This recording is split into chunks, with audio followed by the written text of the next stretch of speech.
Good morning, a happy Tuesday, and welcome to another fine Tuesday Tea-ology.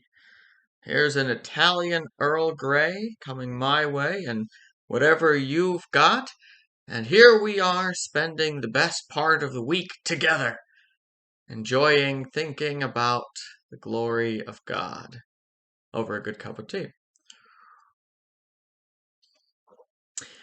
We have been slowly working our way through a discussion of who God is. And it takes time even to scratch the surface. And that's all we're doing is scratching the surface. And that takes time because God is so vast, so far beyond us, so wondrous and glorious. And we are His creatures. We are creatures trying to understand our Creator, the triune God, the one true God, one God in persons three. And what is this one God like?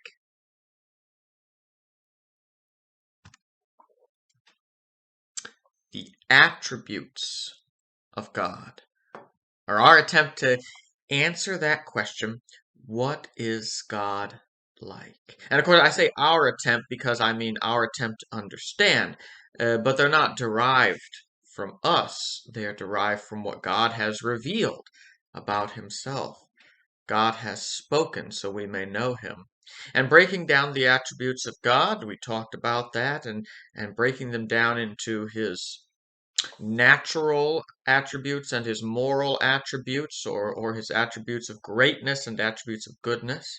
And we started with holiness, which kind of branches these things and is even sort of an adjective of divinity. God is holy. God is God.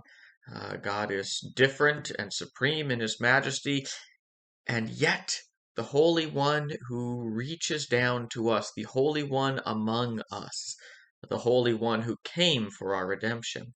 And then touched on his spirituality. God is spirit. He is he is invisible, incorporeal, but also immortal. He is supremely living. He cannot die. He is different than us, and yet with us. And today we come to talking about God's aseity. There you go. I've laid out the word, and now you can wonder for a minute what it means. Take a sip of your tea and contemplate. What could the aseity of God be? That is, of course, the big, well, it's a small word, but the theological word, and as is sometimes the case, coming from the Latin, and but it means the self-existence of God. And this may seem at first very abstract, and if you're into philosophy, you may like it. If you're not, you may be wondering if perhaps you should just drink your tea in silence. But follow me, stay with me here, because it actually is meaningful. Everything about God, when you understand it and when you begin to grasp it, has value for you to know. God is worthy of all worship and praise, and knowing Him is good.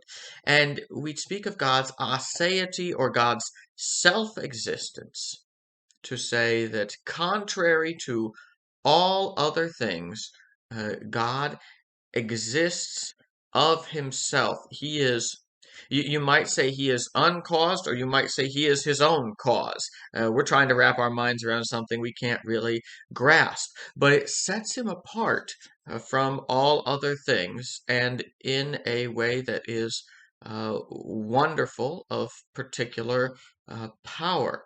And trying to understand, let me offer you a little bit of a definition from Robert Duncan Culver's brief work of theology. Dr. Culver said, speaking of God's self-existence or aseity, God is the ground of his own existence. His only necessity is the necessity of his own being. It is God's nature to be. Nothing else we can observe or rationally conceive of exists apart from some chain of causes. But God is not a part of a chain of causes except for being the start. God exists. He is the ground of his own existence. So you can see what I mean. This is a philosophically appealing notion to those who are inclined that way. God is the ground of his own existence. And that is necessary philosophically to have a ground of existence. When we look at everything else that exists, we see that it all comes from somewhere. We can trace things back. The acorn on the tree came from the tree, which in turn came from another acorn, which came from another tree, and so on. But you follow it back, and you follow all the universe back. You've got to start somewhere.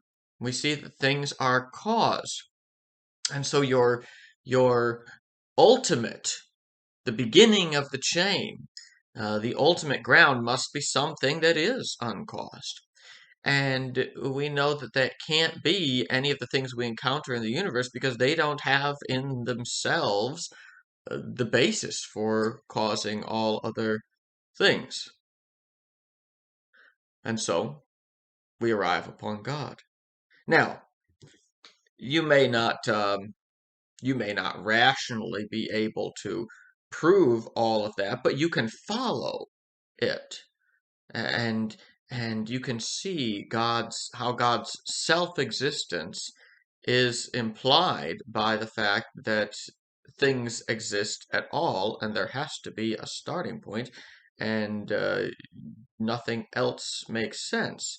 Not to say that you can grasp how God is self-existent, but that you need something self-existent that is greater and beyond everything else that we see and feel and touch and observe.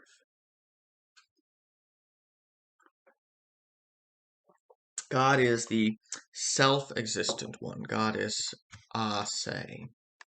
When you come to the scriptures, you come to the book of Exodus, and God speaks to Moses of his name.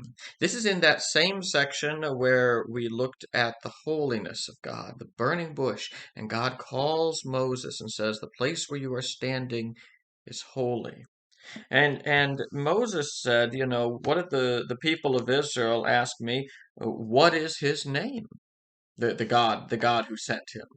And God said to Moses, this is Exodus chapter 3, verse 14. God said to Moses, I am who I am.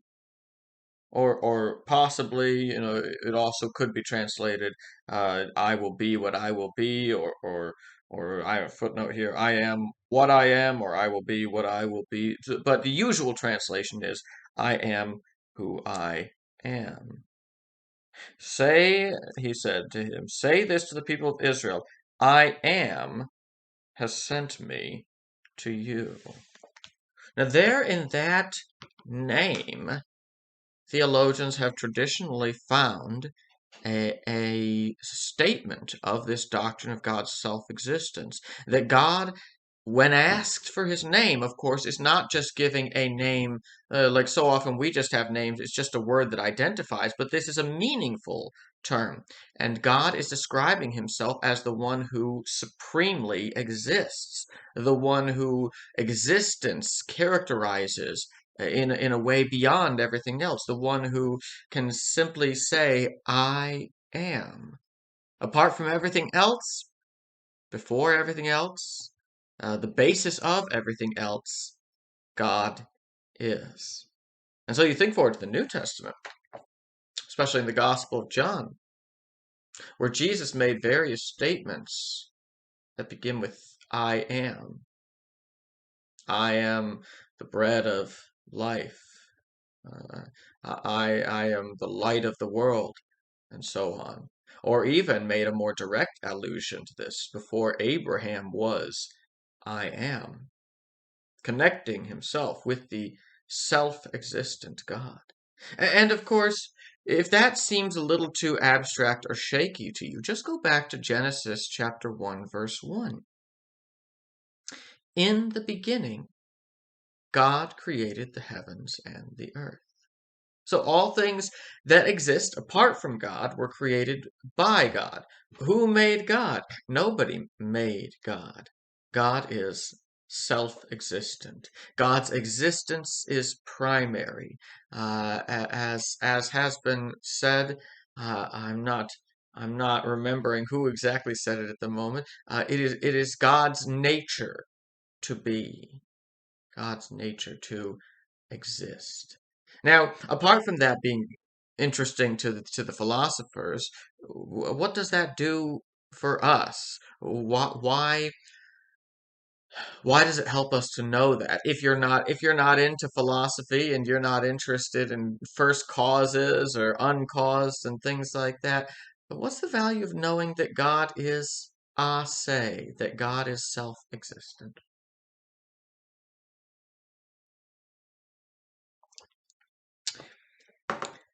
Well, the God who is self-existent is truly free. The God who is self-existent can be the basis of our freedom and does things gratuitously, that is, graciously. He does things without needing to. The God who is self-existent and needs nothing and has in his triune self-existent life community and love is the God who is truly free to love without need. The God who cares for you and redeems you, not because he needs you or is dependent on you, but because he loves you. The God who is self-existent is utterly free, and he has freely chosen to reach down to you with his redeeming love. The more we understand about God, and even about God's nature, you see, this is why these walls are all separable. There's his natural and moral attributes, and yet we find here in his nature a deeper understanding of what it means when we speak of his love and his freedom, his free, loving expression of redemption for you. God is utterly stable. God will never fail. He who is cannot cease to be, and cannot cease to be the Father and the Savior of his people. And yet, in his utter stability, in his invincibility, in his unchangeable supremacy, he is the God who freely loves you and has loved you and sent his Son to be your Savior.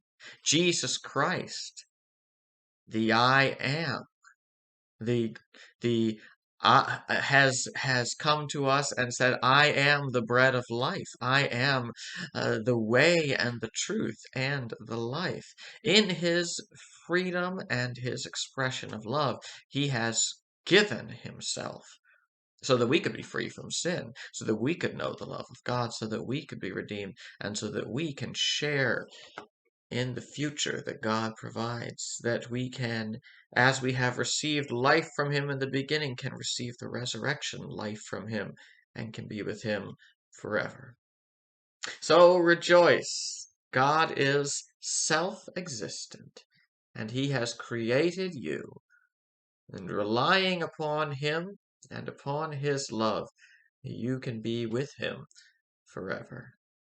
May the Lord bless you as you go through your week. Enjoy your tea. We'll see you again.